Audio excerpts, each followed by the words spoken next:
Indonesia tanah air beta. Assalamualaikum, halo teman-teman semua. Kali ini saya akan menampilkan salah satu peraih penghargaan Kalpataru 2021.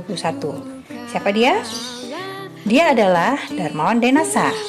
Denasa mendapatkan penghargaan Kalpataru 2021 untuk kategori perintis lingkungan.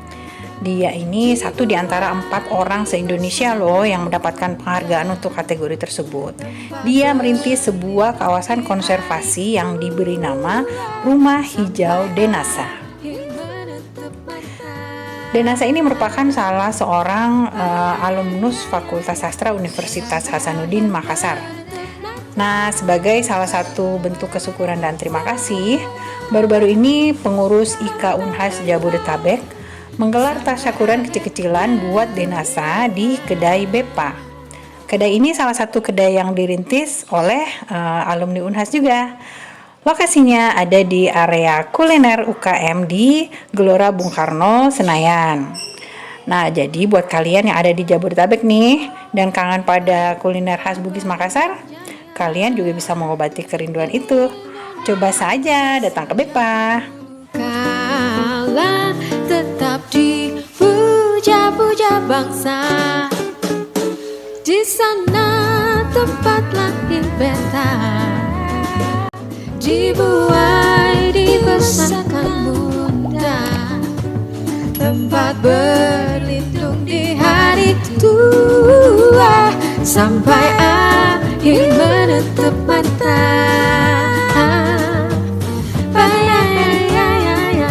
Sampai akhir menetap mata.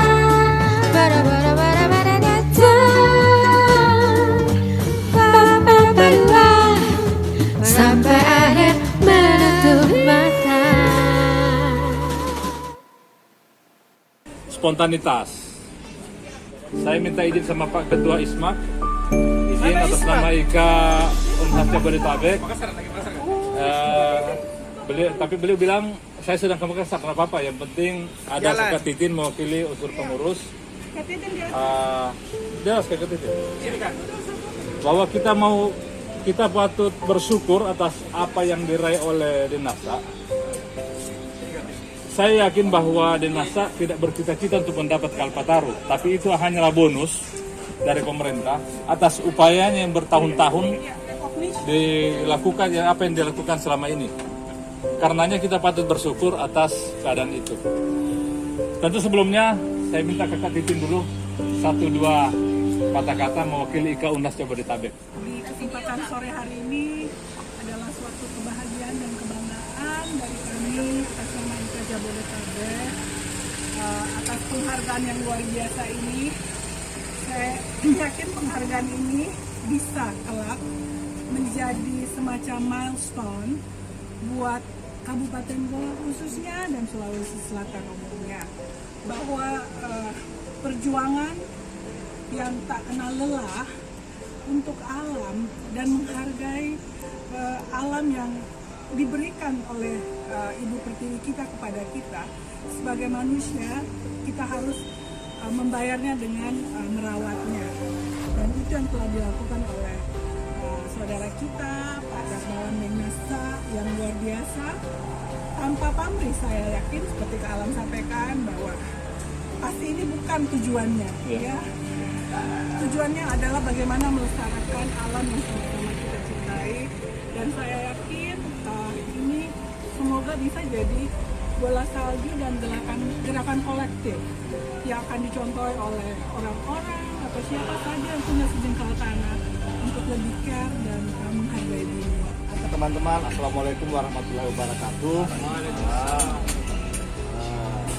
Ini kesempatan yang sangat langka memang buat kita, karena ketika climate change sedang jadi isu yang sangat ramai sekarang ini ada kawan kita yang terus-menerus menunjukkan upayanya buat memberi perhatian pada lingkungan. Sebenarnya kalau kita telusuri sejarah kita, perhatian pada lingkungan itu bagian dari kebudayaan kita. Nah, ini ada Kak Titin di sini yang akan menerbitkan buku mitologi, sebenarnya bukan mitologi ya, tapi sejarah lahirnya Talu Batu Papan, kerajaan Talu. ya, kerajaan Talu Batu Papan. Dan di situ bukan hanya di Lontara Talu Batu Papan itu disebutkan kewajiban untuk memberi perhatian, melindungi alam. Semua khasanah sastra lokal kita itu tidak pernah melepaskan diri dari alam. Alam itu adalah ibu kita. Alam itulah yang memberi kita kehidupan. Hanya belakangan ini rupanya memang kita seperti memisahkan diri dari alam, tapi kemudian alam memaksa kita untuk kembali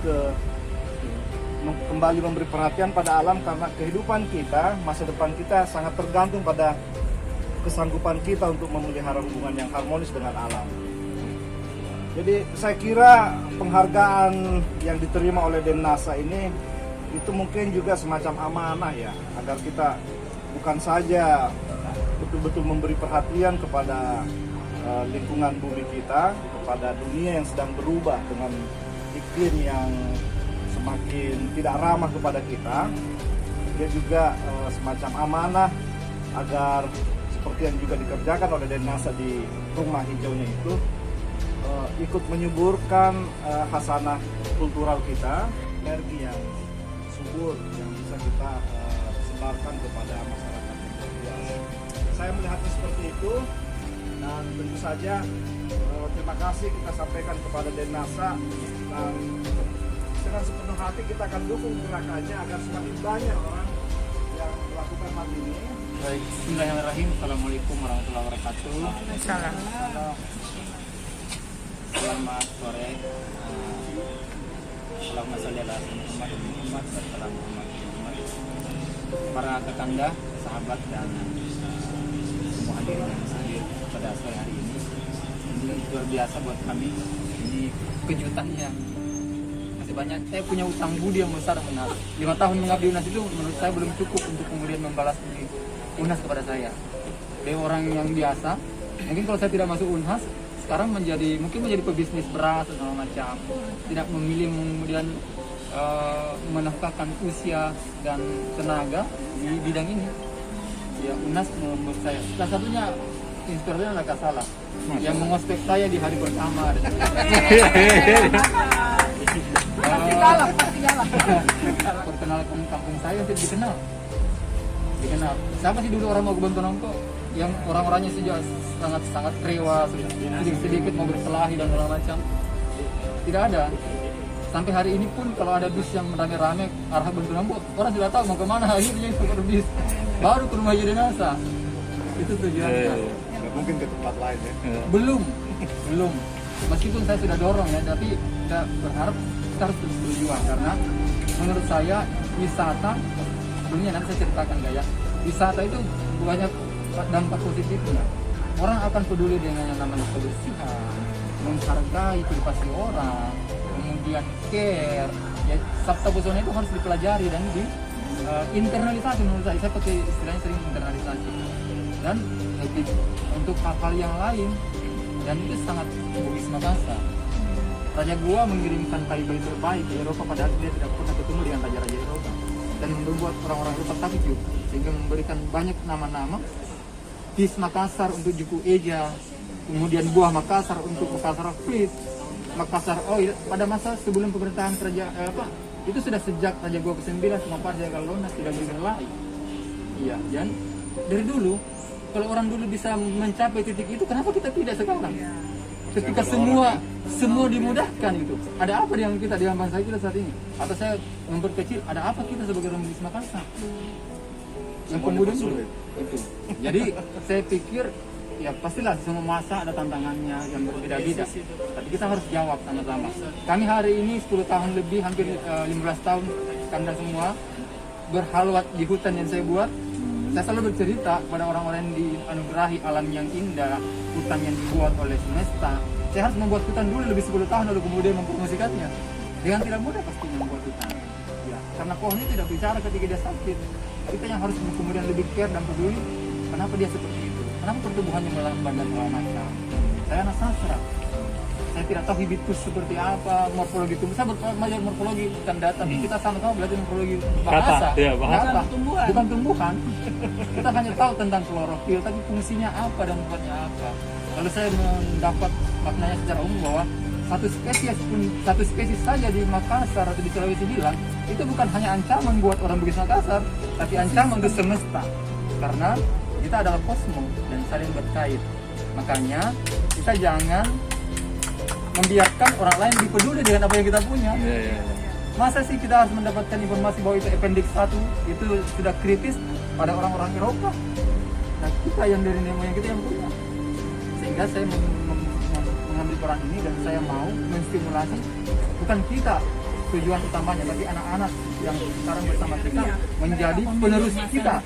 Iya, saya sebenarnya hanya semacam katalisator untuk kemudian menyambungkan antara apa yang pernah ada dengan masa depan dan menyampaikan kepada mereka bahwa ini yang harus dibutuhkan untuk menjawab tantangan yang akan ada. Kurang lebih begitu sebenarnya. Jadi di tempat kami itu bukan hanya persoalan tanam pohon, tapi kami menyelamatkan sosio ekokultural tanaman. Cara pandang orang Bugis, Makassar, Mandar, Toraja dan beberapa suku lain, termasuk juga orang-orang di Masen Rempulu tentang tanaman. Ya, dan kami ambil hal-hal yang terbaik itu kemudian bisa diankan. Jadi kami gunakan tanaman sebagai medium untuk mendorong karakter, kemudian habit antri, jujur, kemudian ya sekarang ada yang disebut dengan kecakapan nomor 21, critical thinking,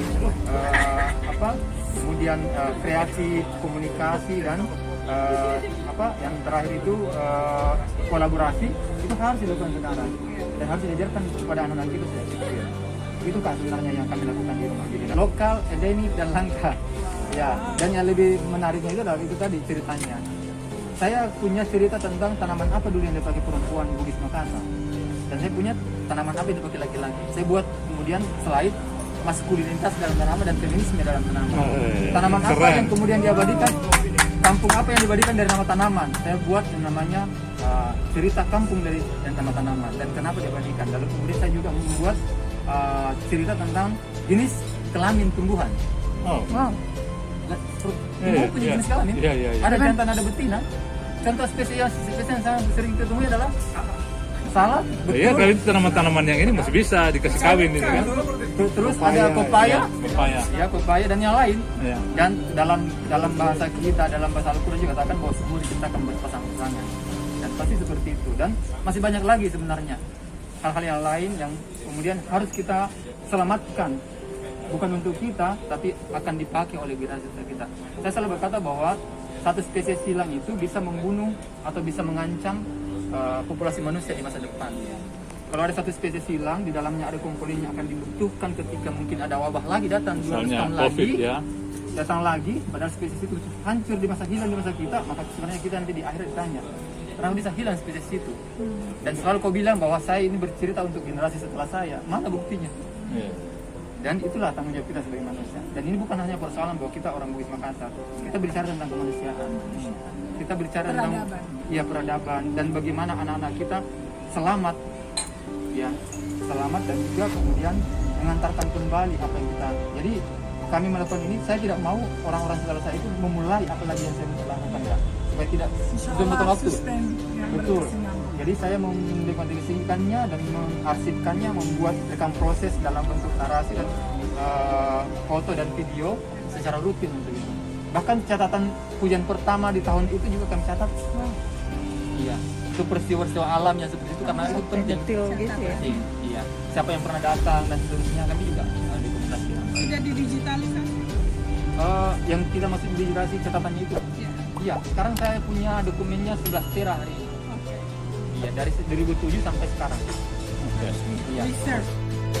Denasa melalui Rumah Hijau Denasa atau disingkat RHD berhasil mengharumkan nama Sulawesi Selatan dengan menjadi orang pilihan untuk mendapatkan Kalpataru. Ya, ini sebuah penghargaan tertinggi pemerintah Indonesia kepada orang-orang yang mendedikasikan dirinya di bidang lingkungan. Nah, Denasa merintis RHD itu sejak tahun 2007. Dari awalnya hanya seluas 1 hektar, kini kawasan konservasi tersebut sudah mencapai total luas sekitar 5 hektar. RHD sendiri terletak di lingkungan Borontala, Kelurahan Tamalayang, Kecamatan Bontonompo, Kabupaten Goa, Sulawesi Selatan. Jaraknya tuh ya sekitar 30 km lah dari kota Makassar ya. Nah, ayah 4 putra ini tidak pernah berpikir sebelumnya jika RHD akan menjadi daya tarik wisata atau ekowisata. Niat awalnya adalah berkontribusi untuk kemajuan daerah dan bangsa. Namun ternyata gaung RHD semakin meluas sampai ke luar negeri. Dalam sebuah obrolan dengan salah satu media, Denasa menyebut RHD sudah dikunjungi oleh tamu dari 72 negara. Wow, antara lain nih dari Norwegia, Australia, Jepang, dan masih banyak lagi. Nah, yang menarik soal penghargaan yang diterimanya, Denasa mengatakan, ketika diberikan penghargaan, dimuliakan, atau diapresiasi, kami anggap itu jadi penyemangat, jadi penambah energi. Jadi bukan itu tujuan utama kita melakukannya. Masya Allah, keren ya. Seperti ini nih, jika orang-orang itu melakukan sesuatu dengan cinta dan ketulusan ya. Oke, sekali lagi selamat buat Bapak dan Mawan Denasa, dan semoga rumah hijau Denasa semakin bisa menebar manfaat. Dan insya Allah jika saya pulang kampung nanti, saya akan jadwalkan deh berkunjung nih ke rumah hijau Denasa ya. Baik teman-teman, terima kasih sudah menyaksikan video ini. Jangan lupa subscribe, like, komen, dan share-nya ya. Sampai jumpa di video berikutnya. Wassalamualaikum warahmatullahi wabarakatuh.